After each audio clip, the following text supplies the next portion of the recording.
آج ہندوستان کی بہت ہی مشہور و معروف شخصیت، عالم دین جن کا شمار بزرگان دین میں سے ہوتا ہے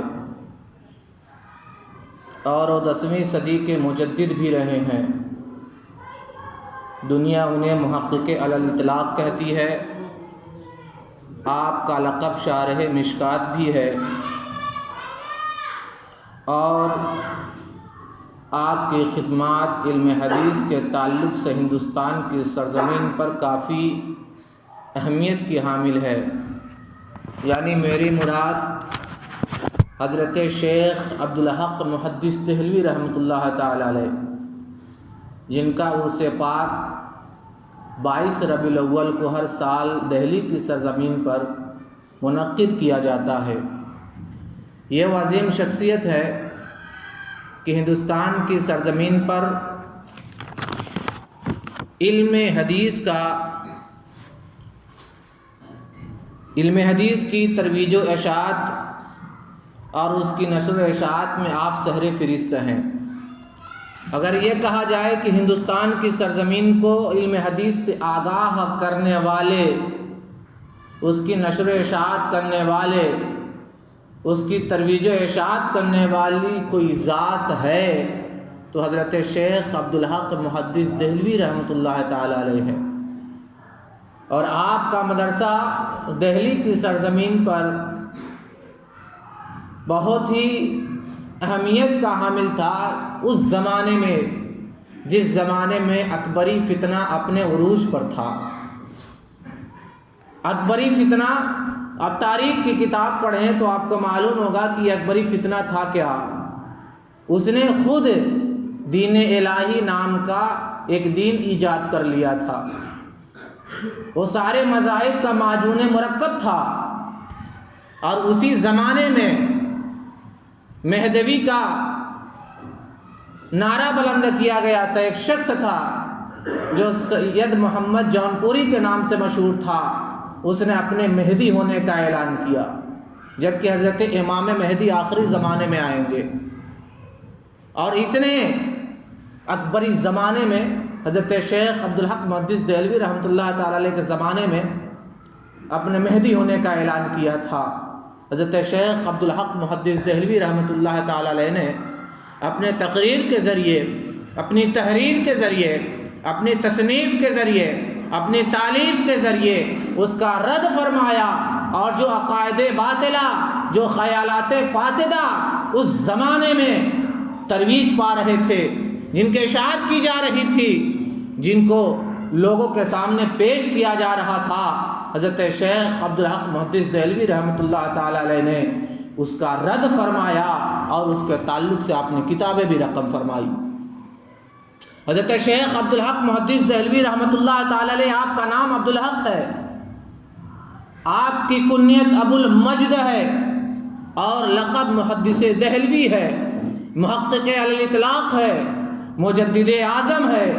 شارح مشکات المصابیح ہے، اور آپ کے والد کا نام سیف الدین رحمۃ اللہ تعالی علیہ ہے۔ ہندوستان کی سرزمین پر علم حدیث کو فروغ دینے والوں میں آپ کی ذات مبارکہ سہر فہرست ہے۔ 10ویں صدی ہجری میں دہلی کی سرزمین پر آپ کی ولادت ہوتی ہے۔ سیرت نگاروں نے، مورخین نے، ہمارے علماء نے لکھا ہے کہ حضرت شیخ عبدالحق محدث دہلوی رحمۃ اللہ تعالی علیہ کی پیدائش سرزمین دہلی پر 956 ہجری میں ہوتی ہے، اور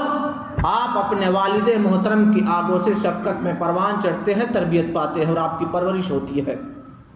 آپ کی والدہ اللہ کی نیک بندی تھی، متقیہ تھی، پرہیزگار تھی، شریعت کی پابند تھی، ہر طریقے سے حضرت شیخ عبدالحق محدث دہلوی رحمۃ اللہ تعالی علیہ کی تربیت اور پرورش دینے کی کوشش کی، اور ابتدائی تعلیم حضرت شیخ عبدالحق محدث دہلوی رحمۃ اللہ تعالی علیہ نے جو حاصل کی وہ اپنے والد ماجد سے حاصل کی۔ آپ خود فرماتے ہیں کہ میرے اندر جو باطنی اور روحانی تہذیب و اخلاق موجود ہے، یہ میرے والد محترم کی تربیت کا نتیجہ ہے۔ میں اپنے بچپن میں اپنے والد محترم کی بارگاہ میں رہتا تھا وہ تربیت فرماتے تھے، بزرگوں کے واقعات سنایا کرتے تھے، قرآن و حدیث سنایا کرتے تھے، اور اس کے ضمن میں میری اصلاح فرمایا کرتے تھے، میری باطن کی بھی اصلاح ہوتی تھی، میرے روح کی بھی اصلاح ہوتی تھی۔ اس طریقے سے حضرت شیخ عبدالحق محدث دہلوی رحمۃ اللہ تعالی علیہ تربیت حاصل کرتے ہیں۔ اور ہمارے علماء نے بیان فرمایا ہے کہ حضرت شیخ عبدالحق محدث دہلوی رحمۃ اللہ تعالی علیہ کی ایسی تربیت دی گئی کہ آپ بچپن سے ہی تعلیم و تعلم، عبادت و ریاضت اور نمازوں کے پابند ہو گئے تھے۔ خوف خدا آپ کے اندر موجود، تقوی، پرہیزگاری آپ کے اندر موجود، بچوں کے ساتھ کھیلنے نہیں جاتے تھے، یہاں تک کہ والدین کہا کرتے تھے کہ کچھ دیر بچوں کے ساتھ جا کر کے کھیل لیا کرو۔ تو حضرت شیخ عبدالحق محدث دہلوی رحمۃ اللہ تعالی علیہ فرماتے ہیں کہ جتنی دیر تک میں بچوں کے ساتھ کھیلوں گا اور اس سے مجھے خوشی حاصل ہوگی، اس سے بہتر یہ ہے کہ جس کا مجھے شوق ہے، جس کا مجھے ذوق ہے، یعنی میں پڑھنا چاہتا ہوں، میں تعلیم و تعلم حاصل کرنا چاہتا ہوں اور مجھے کتابوں سے ذوق و شوق ہے، اس لیے میں یہ چاہتا ہوں کہ میں کتابوں کو پڑھ کر کے اپنے ذوق کو پورا کروں، اپنے شوق کو پورا کروں۔ یہ عالم تھا، اور آپ کا یہ معمول تھا کہ آپ جو کتاب پڑھ پا جاتے تھے، جب تک کہ اول صفحے سے لے کر آخر صفحے تک اس کو پڑھ نہیں لیتے تھے، اس کو حل نہیں کر لیتے تھے، اس کتاب کو چھوڑتے ہی نہیں تھے۔ وہ کتاب مکمل حل فرمایا کرتے تھے اور اسے محفوظ کر لیا کرتے تھے۔ حضرت شیخ عبدالحق محدث دہلوی رحمۃ اللہ تعالی علیہ نے جو ناظرہ مکمل کیا تھا، جو آپ نے ناظرہ مکمل کیا تھا، وہ 3 مہینے کے اندر اندر پورے قرآن مجید کا ناظرہ مکمل کر لیا تھا، اور آپ 1 سال سوا سال کے اندر اندر پورا قرآن مجید حفظ کر لیتے ہیں۔ 18 سال کی عمر پاک ہے آپ کی، اور 18 سال کی عمر پاک میں ہی آپ تمام علوم نقلیہ عقلیہ جتنے بھی علوم رائج تھے تمام علوم کو حاصل کر لیتے ہیں، خواہ علم تفسیر ہو، خواہ علم فقہ ہو، خواہ علم کلام ہو، خواہ علم حدیث ہو، کوئی بھی علم رہا ہو، آپ نے تمام علوم کو حاصل کیا، اور علم فلسفہ وغیرہ حاصل کرنے کے لیے آپ نے ماوراء النہر کا بھی سفر کیا، اور اس کے بعد جب آپ کو ضرورت پڑی علم حدیث حاصل کرنے کی تو آپ نے مکہ المکرمہ حجاز مقدس کا سفر کیا، اور مکہ کی سرزمین پر آپ کامل 4 سال تک قیام پذیر رہتے ہیں اور علم دین کو حاصل کرتے ہیں، علم حدیث کو حاصل کرتے ہیں۔ عزیزان ملت اسلامیہ، حضرت شیخ عبدالحق محدث دہلوی رحمۃ اللہ تعالی علیہ مکہ معظمہ میں تشریف لے جاتے ہیں، اور وہاں صحیح بخاری شریف، صحیح مسلم شریف کا درس لیتے ہیں، اور پھر وہاں کے ایک عظیم بزرگ ہیں جن کا نام حضرت شیخ عبدالوہاب متقی رحمۃ اللہ تعالی علیہ ہے۔ یہ اپنے زمانے کے بہت بڑے بہت عظیم بزرگ ہیں، اولیاء اللہ میں ان کا شمار ہوتا ہے، علم حدیث کے ماہر تھے، تمام علوم ان کے اندر تھا، ان تمام علوم کو حاصل کرتے ہیں، بالخصوص علم حدیث حضرت شیخ عبدالوہاب متقی رحمۃ اللہ تعالی علیہ کی خدمت میں رہ کر کے حاصل کرتے ہیں۔ اور درس نظامیہ کی ایک عظیم کتاب ہے، علم حدیث کی ایک عظیم کتاب ہے جسے مشکات المصابیح کہا جاتا ہے، آج بھی الجامعۃ الاشرفیہ میں، آج بھی دیگر مدارس عربیہ میں یہ مشکات المصابیح کا درس دیا جاتا ہے، اور اس مشکات المصابیح میں آقا کریم صلی اللہ تعالی علیہ وسلم کی احادیث کریمہ کو بیان کیا گیا ہے، چاہے وہ طہارت کے مسائل ہوں، چاہے وہ ایمانیات کے مسائل ہوں، چاہے وہ عقائد کے مسائل ہوں، چاہے وہ بیع و شراء کے مسائل ہوں، چاہے وہ طلاق اور عتاق اور نکاح کے مسائل ہوں، چاہے سیر کے مسائل ہوں، چاہے اخلاق کے مسائل ہوں، ان تمام چیزوں کو احادیث کی روشنی میں مشکات المصابیح میں بیان کر دیا گیا ہے۔ یہ درس حدیث کی ایک عظیم کتاب مانی جاتی ہے، اور اس کو پڑھے بغیر کوئی بھی عالم دین نہیں بن سکتا جب تک کہ مشکات المصابیح کا علم حاصل نہ کرے۔ چنانچہ حضرت شیخ عبدالحق محدث دہلوی رحمۃ اللہ تعالی علیہ، حضرت شیخ عبدالوہاب متقی رحمۃ اللہ تعالی علیہ کی بارگاہ میں رہ کر کے مشکات المصابیح کا درس لیتے ہیں،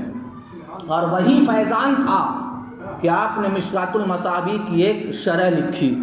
جسے اشعۃ اللمعات کہا جاتا ہے، یہ فارسی زبان میں ہے، اس کا ترجمہ اردو میں بھی کیا گیا ہے، بہت عظیم کتاب ہے۔ یہ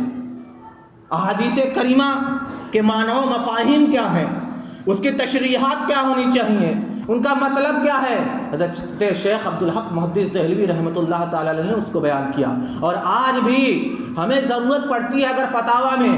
ہمیں اگر ضرورت پڑتی ہے اپنی تحریروں میں، ہمیں ضرورت پڑتی ہے اگر اپنی تقریروں میں تو حضرت شیخ عبدالحق محدث دہلوی رحمۃ اللہ تعالی علیہ کے اس اشرۃ اللمعات نامی شرح مشکات کو لیتے ہیں اور اس سے نقل فرماتے ہیں اور اس سے بطور استدلال، بطور استشہاد، بطور دلیل ہم لوگوں کے سامنے پیش کرتے ہیں کہ اس حدیث کے تعلق سے حضرت شیخ عبدالحق محدث دہلوی رحمۃ اللہ تعالی علیہ جو 10ویں صدی ہجری کے مجدد ہیں، انہوں نے یہ تشریح فرمائی ہے اور احادیث مبارکہ کا یہ مطلب ہے جب ہم جواب اس کی روشنی میں دیتے ہیں تو سامنے جو ہمارا مد مقابل ہوتا ہے، سامنے چاہے کوئی بھی ہو، حضرت شیخ عبدالحق محدث دہلوی رحمۃ اللہ تعالی علیہ کے اس تفہیم کو، اس تشریح کو، اس معنی کو، اس مطالب کو قبول کرنے پر آمادہ ہو جاتا ہے اور قبول کیے بغیر اس چارہ کار نہیں ہوتا ہے، کیونکہ حضرت شیخ عبدالحق محدث دہلوی رحمۃ اللہ تعالی علیہ جس طریقے سے ان کو ہم مانتے ہیں اسی طریقے سے دیگر فرق کے ماننے والے بھی ہیں، اور حضرت شیخ عبدالحق محدث دہلوی رحمۃ اللہ تعالی علیہ تمام لوگوں کے نزدیک یہ مسلم الثبوت شخصیات کا نام ہے۔ اور عزیزان ملت اسلامیہ، حضرت شیخ عبدالوہاب متقی رحمۃ اللہ تعالی علیہ کی بارگاہ میں رہتے ہیں اور انہی کے ساتھ حج کرنے کے بعد مدینہ المنورہ جاتے ہیں، مدینہ تشریف لے جاتے ہیں۔ یا الہی دکھا دے وہ مدینہ کیسی بستی ہے جہاں پر رات دن مولا تیری رحمت برستی ہے۔ حضرت شیخ عبدالحق محدث دہلوی رحمۃ اللہ تعالی علیہ جب مدینہ کی سرزمین پر مدینہ المنورہ پہنچتے ہیں تو آپ کا معمول یہ تھا کہ آپ اپنے قدموں میں جوتا یا چپل نہیں پہنتے تھے، ننگے پیر رہا کرتے تھے۔ کیا عقیدت تھی، کیا احترام تھا اس دیار رسول کا، اس دیار محبوب کا کیا مقام تھا کہ حضرت شیخ عبدالحق محدث دہلوی رحمۃ اللہ تعالی علیہ جوتوں اور چپل کے ذریعے اس زمین پاک کو جس پر رسول اللہ صلی اللہ تعالی علیہ وسلم کے قدم ناز گزرے ہیں اس پر کیسے حضرت شیخ عبدالحق محدث دہلوی رحمۃ اللہ تعالی علیہ اپنے جوتوں یا چپل سے روتے؟ ان کے عشق کو گوارا نہیں تھا، ان کے محبت کو یہ گوارا نہیں تھا کہ جس سرزمین پر آقا کریم صلی اللہ تعالی علیہ وسلم کے قدم ناز پڑے ہوں، شیخ عبدالحق محدث دہلوی اس زمین پر اسے اپنے جوتوں یا چپل سے رو دے۔ اسی لیے حضرت شیخ عبدالحق محدث دہلوی رحمۃ اللہ تعالی علیہ جب تک مدینہ کی سرزمین پر قیام پذیر رہے، آقا کریم صلی اللہ تعالی علیہ وسلم کے دیار پاک میں رہے، یہ حضرت شیخ عبدالحق محدث دہلوی رحمۃ اللہ تعالی علیہ برہنہ پا رہا کرتے تھے، برہنہ پا رہا کرتے تھے، ننگے پیر رہا کرتے تھے، کہیں جاتے بھی تک ننگے پیر، کہیں قیام ہوتا تھا تو ننگے پیر۔ یہ آپ کی شان تھی، مدینہ رسول کا وہ اہتمام تھا، مدینہ رسول کی وہ شان تھی۔ اور عزیزان ملت اسلامیہ، پھر وہاں سے جب لوٹنے لگے حضرت شیخ عبدالوہاب متقی رحمۃ اللہ تعالی علیہ نے آپ کو جاتے جاتے حضرت غوث پاک رضی اللہ تعالی عنہ کا پیراہن بھی دیتے ہیں، ان کا لباس بھی دیتے ہیں، اور حضرت شیخ عبدالحق محدث دہلوی رحمۃ اللہ تعالی علیہ آپ نے دیگر بزرگان دین سے بھی فیض حاصل کیا ہے، اور حضرت سید موسیٰ گیلانی رحمۃ اللہ تعالی علیہ جو حضور غوث پاک رضی اللہ تعالی عنہ کی اولادوں میں سے تھے، ان سے بھی ان کو خلافت و اجازت حاصل تھی، اور خود حضرت شیخ عبدالوہاب متقی رحمۃ اللہ تعالی علیہ جو سلسلہ عالیہ، قادریہ، شاذلیہ اور چشتیہ کے سنگم تھے، انہوں نے بھی خلافت و اجازت عطا فرمائی، اور نقشہ بندیہ سلسلے کے حضرت باقی باللہ رحمۃ اللہ تعالی علیہ جو دہلی کے سرزمین کے عظیم بزرگان دین میں سے ہیں، اور 12 خواجگان میں آپ کا بھی شمار ہوتا ہے، یہ حضرت شیخ باقی باللہ رحمۃ اللہ تعالی علیہ، انہوں بھی ان کے حدث حق پرست پر حضرت شیخ عبدالحق محدث دہلوی رحمۃ اللہ تعالی علیہ نے بیعت کی اور خلافت و اجازت حاصل کی۔ عزیزان ملت اسلامیہ، جب مکہ المکرمہ سے، حجاز مقدس سے حضرت شیخ عبدالحق محدث دہلوی رحمۃ اللہ تعالی علیہ ہندوستان کی سرزمین پر تشریف لاتے ہیں تو ادھر اکبری دربار اور اکبری الہاد یہ لوگوں کی جڑوں کو کاٹ رہا تھا، اسلام پر کاری ضرب لگا رہا تھا، اسلام کے احکام کو مسخ کرنے کی کوشش کر رہا تھا، ادھر کسی نے سید محمد جونپوری نے اپنی مہدویت کا اعلان کر دیا تھا، اپنے مہدی ہونے کا اعلان کر دیا تھا۔ حضرت شیخ عبدالحق محدث دہلوی رحمۃ اللہ تعالی علیہ نے اپنی تحریر سے، اپنی تقریر سے، اپنی تصنیفات و تالیفات سے اس کا رد فرمایا، اور آپ نے علم حدیث میں، آپ نے علم اخلاق میں، آپ نے عقائد میں، آپ نے تصوف میں، آپ نے تاریخ میں، اور آپ نے سیرت و تذکرہ میں بے شمار کتابیں لکھی۔ ہمارے علماء نے بیان فرمایا ہے کہ حضرت شیخ عبدالحق محدث دہلوی رحمۃ اللہ تعالی علیہ انہوں نے جو کتابیں رقم فرمائی وہ 100 سے زائد ہے، لیکن ان میں جو سب سے زیادہ مشہور و معروف کتابیں ہوئی ہیں وہ اشعۃ اللمعات ہے، اور مدارج النبوہ ہے، اخبار الاخیار ہے، اور اس کے علاوہ دیگر اور کتابیں ہیں جو حضرت شیخ عبدالحق محدث دہلوی رحمۃ اللہ تعالی علیہ کی عظیم کتابوں میں شمار ہوتا ہے۔ آج بھی ان کتابوں کا مطالعہ کرنے کے بعد ہم اپنی اصلاح کر سکتے ہیں، اپنے عقائد کی اصلاح کر سکتے ہیں، اپنے اعمال کی اصلاح کر سکتے ہیں، اپنے نظریات اور اپنے فکریات کو ہم تبدیل کر سکتے ہیں، اور صراط مستقیم کے مطابق اپنی زندگی گزارنے کے لیے وہ ہمارے لیے مشعل راہ بن سکتی ہے۔ عزیزان ملت اسلامیہ، حضرت شیخ عبدالحق محدث دہلوی رحمۃ اللہ تعالی علیہ وہ عظیم ذات ہیں جنہوں نے ہندوستان کی سرزمین پر دہلی میں ایک مدرسہ قائم کیا۔ جب آپ مکہ المکرمہ سے واپس آتے ہیں اور جب مدرسہ قائم کرتے ہیں تو جو نصاب تعلیم ہوا کرتا ہے، جو تعلیم کا نصاب ہوا کرتا ہے، دیگر مدارس سے مختلف ہوا کرتا ہے، دیگر مدارس سے الگ تھلگ ہوا کرتا ہے۔ حضرت شیخ عبدالحق محدث دہلوی رحمۃ اللہ تعالی علیہ نے اس کے نصاب کا جو مرکز بنایا تھا وہ مرکز قرآن اور حدیث ہے، اور قرآن و حدیث کی بنیاد پر تمام علوم کو سکھایا جاتا تھا، اور اسی کی مرکزیت حاصل تھی۔ سب سے پہلے حضرت شیخ عبدالحق محدث دہلوی رحمۃ اللہ تعالی علیہ علم قرآن کی تعلیم، پھر اس کے بعد علم حدیث کی تعلیم، اور اس کی روشنی میں تمام علوم کی تعلیم دی جاتی تھی، اس لیے کہ قرآن سے بھی انکار کیا جا رہا تھا، علم حدیث سے بھی انکار کیا جا رہا تھا، احکام و شرائع سے بھی انکار کیا جا رہا تھا، اور مہدویت کا اعلان کر دیا گیا تھا۔ اکبری دور کا جو الہات تھا وہ بھی اپنی جڑیں قائم کر رہا تھا۔ حضرت شیخ عبدالحق محدث دہلوی رحمۃ اللہ تعالی علیہ نے اپنے مدرسے کا ایسا نظام قائم کیا اور ایسا نصاب تعلیم مرتب کیا کہ اس زمانے میں وہ ایسا نصاب تعلیم نہیں ملتا ہے۔ چنانچہ جب حضرت شیخ عبدالحق محدث دہلوی رحمۃ اللہ تعالی علیہ کے اس مدرسے کی شہرت ہوتی ہے تو اب دور دراز سے لوگ علم دین حاصل کرنے کے لیے آ رہے ہیں۔ جو علم کا پیاسا ہے، جو علم سے سیراب ہونا چاہتا ہے، جو علم حاصل کرنا چاہتا ہے، جو علم کا طالب ہے، جو طالبان علوم نبیہ میں اپنے آپ کو شمار کرانا چاہتا ہے، وہ حضرت شیخ عبدالحق محدث دہلوی رحمۃ اللہ تعالی علیہ کی مقدس بارگاہ میں آتا ہے، آپ کے مدرسے میں داخلہ لیتا ہے، اور علم قرآن، علم حدیث، علم فقہ اور تمام علوم مروجہ کو حاصل کرتا ہے، اور علم حاصل کرنے کے بعد اپنے مسکن کی طرف لوٹ جاتا ہے، اپنے وطن کی طرف لوٹ جاتا ہے۔ حضرت شیخ عبدالحق محدث دہلوی رحمۃ اللہ تعالی علیہ کے